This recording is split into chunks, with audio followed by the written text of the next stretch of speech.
Hello guys, good morning sa inyong lahat. Vlog ko nga pala itong Masasa Beach na pinuntahan ko last April.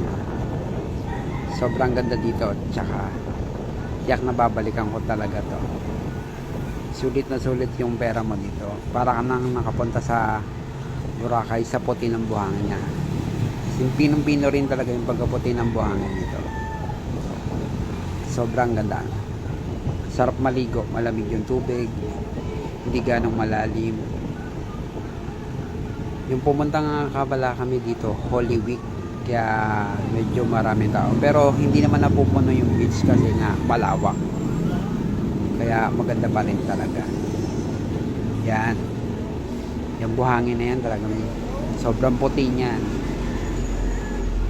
Kasi itong mga bangka na to nag-island hopping yan. Hindi ko lang alam kung magkano, pero alam ko nag-island hopping yan, mga 5 o 6 na island ang pupuntahan nyo. Yan, kahit mag-isa ko dito, nilakad ko talaga yan hanggang doon sa dulo na yun. Pinuntahan ko yung lagoon nila, sobrang ganda talaga. Yan, ang linaw-linaw talaga ng tubig niya. Tiyak na babalikan ko talaga to sa susunod na summer na taon. Kailangan makaipon na. Yan yung nilakad ko, yan dulo na yan. Na mag-isa lang ako.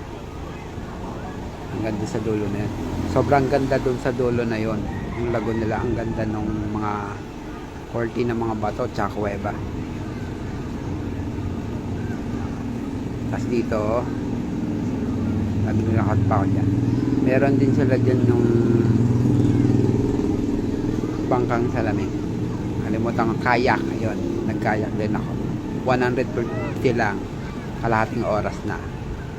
Ikaw na yung bahalang magpa-picture or mag-video, gumawa ka ng mga reels, o ikaw yung magsasawang mag-picture kahit anong posisyon. Sobrang enjoy talaga dito. Napakalinaw ng tubig, tas malamig yung tubig, kaya ang sarap maligo. Yan. Tas dito sa area nito, yan yung mga cottage nila. Ito naman yung Masasana buhangin. Pwede kang magpa-picture din dyan. Yan na, ito yan. Yan yung Masasana beach na parang sa Boracay, ginahin lang. 20 pesos lang kada picture. Yan talaga, oh. Napakaganda dyan. Lalo na siguro kapag hindi Holy Week, sobrang ganda. Solo mo yung beach na yan.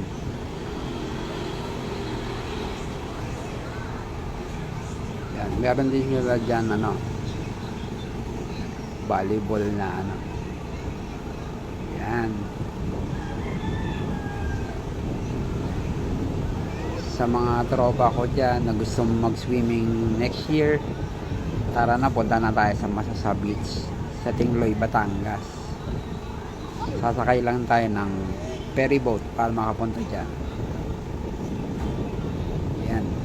As doon mo lalakarin yung Kabukiran, dahil may tinuluyan lang kaming bahay dyan. Pero yung bahay na yun, nirentahan din, may bayad. Tapos may kwarto, may 2 kama. Ito yung kayak na sinasabi ko. Picture ako dyan. 150 lang, kalahating oras.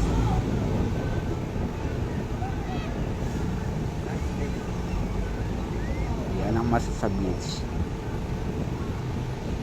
Sobrang ganda. Lalo na kapag umaga, yung sunset, ang ganda dyan.